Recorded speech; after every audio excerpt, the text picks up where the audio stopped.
welcome to episode number 3 of the Jazz Bass Journal, the place where we get a perspective on jazz from the low end.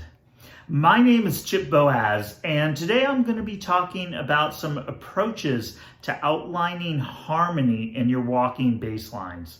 In the past couple of episodes, we've talked about the main job of a bassist when they're walking in jazz, and that's to create a rhythmic and harmonic foundation while outlining the form of a song.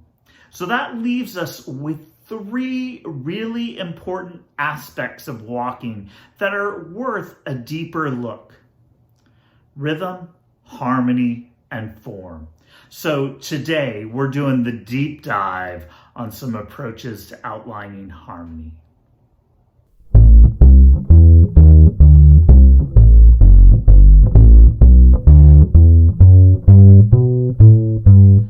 Harmony is an essential part of jazz.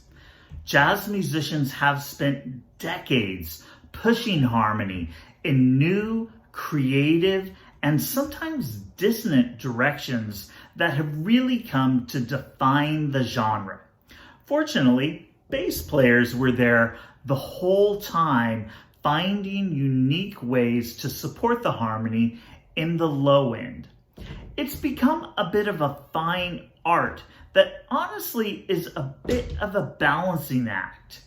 You need to clearly define the sound of the chords moving through the harmony while employing an individual approach that will push the ensemble in exciting new directions. And you got to do all that while you're improvising. With all that being said, there's a lot of ways to approach this. Like anything improvisational, it's a matter of mixing and matching foundational materials, which you're going to employ in a creative way. So we're going to start things out by looking at some of the most important foundational materials, which then can be shaped into something beautiful in your walking bass lines. The most important piece of foundational material to have under our fingers is the roots of the chord in any song. We play in the low end of the sonic spectrum, so we've got to cover that lowest note in the chord. It's an important piece of the puzzle. And if you look at the full ensemble, you can really understand why. Pianists and guitar players will often play what's called a rootless chord. They'll purposely leave out the root when they play a chord so they can color the harmony with a variety of other notes. They're able to do that because they know that the bass player is going to be providing those roots for them. Without the bass player doing that, we don't have a complete ensemble. So root movement's really important. Now, as bass players, we want to fill our walking bass lines with more than just roots, but it's a starting point and a sound we've got to have in our ear. Now, if you can sing through the roots of the chord and really have that sound in your ear, you're on the fast track to playing really cool walking bass lines. But until we reach that level of ear training, it's really important to play through the roots and hear that sound. So we're going to do that. We're going to take the first 8 bars of a jazz standard, Autumn Leaves, and we're just going to play roots, playing quarter notes and repeating the root throughout the measure.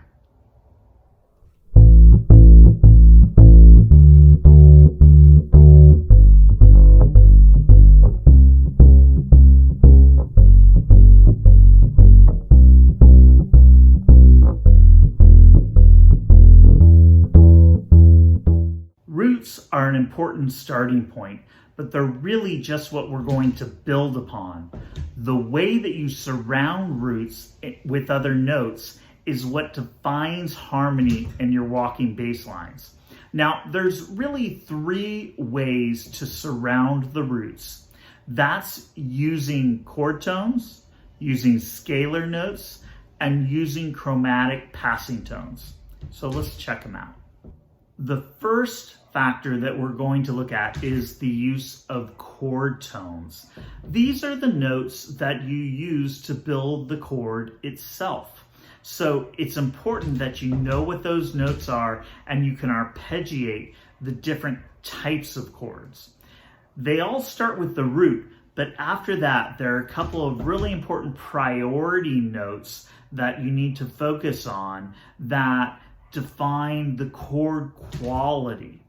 The first of these is the third of the chord.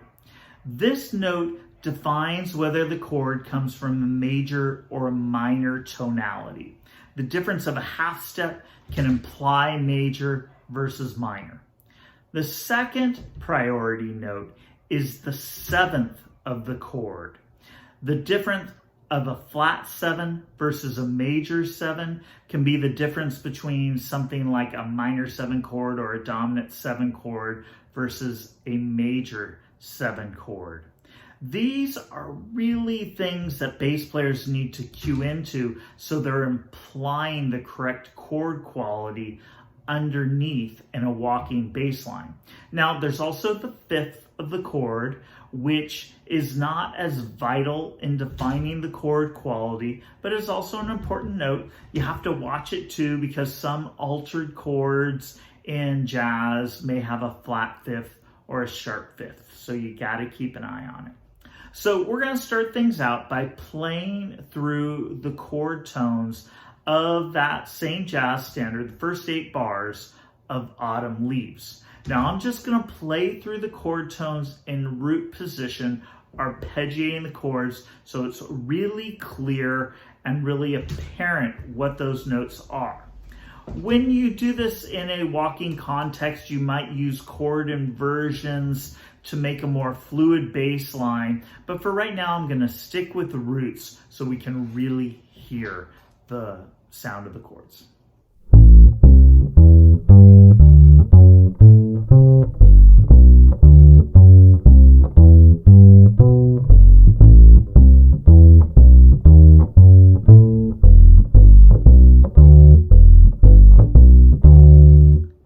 The second way to surround your roots with more interesting note choices is by using a scalar approach.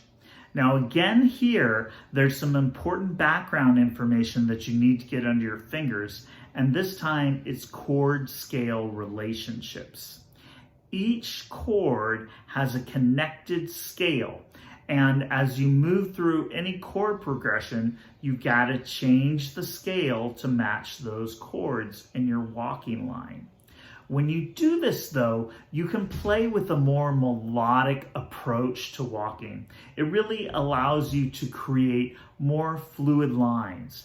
And really, in a way, it allows you to go on a journey through the song that can be interesting for you, the listener, and for other musicians. It's important that as you use those scales though, you emphasize chord tones, especially roots. Remember, that's our job. If you throw those chord tones out the window altogether and you don't land on chord tones during strong beats, your walking bass lines are going to begin to sound a little bit more like meandering melodies. But if you think of those chord tones more as connective tissue between chord tones, you can come up with some really cool walking bass lines. So I'm going to give that a try. I'm going to go back to those first 8 measures of Autumn Leaves. I'm going to start with the roots of the chords, and I'm going to connect them all using the appropriate chord scale relationships. Now, you'll notice that I'm going to do my best to hit the root of the chord on beat 1, but I may need to make some musical choices. If the integrity of the melody would be better served by hitting a different chord tone on beat 1, I'll do that. But I'm going to try my best to emphasize those roots. Here it is.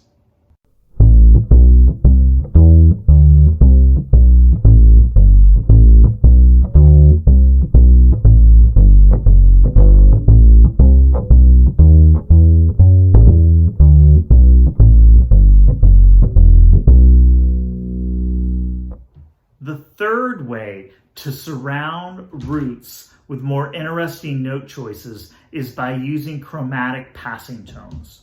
Chromatic passing tones sit outside of chord tones or scale notes, but they're important connective tissue which can strengthen the overall integrity of your walking bass line.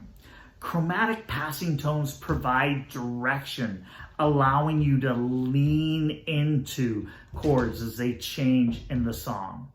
So before you hit a chord tone, you're just going to approach it by a half step from above or below that chord tone to kind of set it up.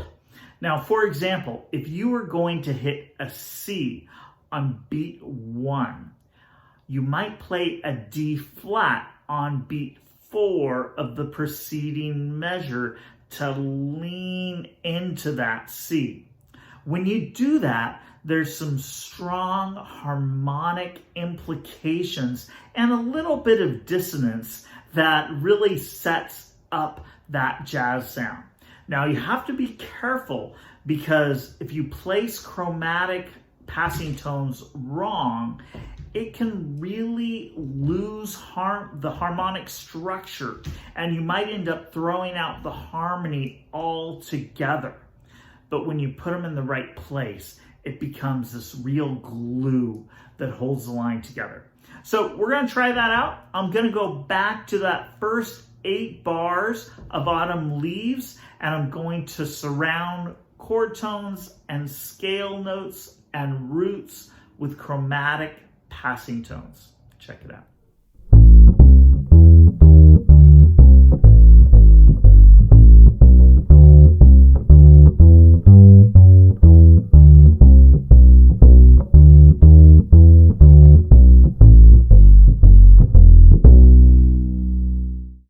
So those are some ideas for outlining harmony in jazz through walking bass lines. Once you get this information under your fingers, you can mix and match it in an almost endless fashion.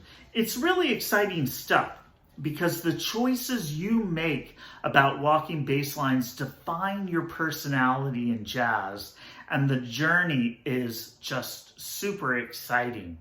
Listen to some of your favorite jazz bassists and you'll start to hear slightly different choices that they make when they're creating walking bass lines that set them all apart in distinct ways. It's such an exciting process. I can't wait to hear all of your walking bass lines. So we'll be back next week with episode number 4 of the Jazz Bass Journal. I encourage you to sign up for my channel so you can catch every episode of that Jazz Bass Journal series. You can hear some of my music that I publish on a regular basis. And if you're really excited about what I'm doing, please sign up for my mailing list through the link below. I send out a free exclusive MP3 every week of something new that I'm working on. I talk about jazz and bass related stuff and just keep you updated. So I hope you can join that group. Thanks for hanging out with me, everyone. I look forward to hearing the jazz this week.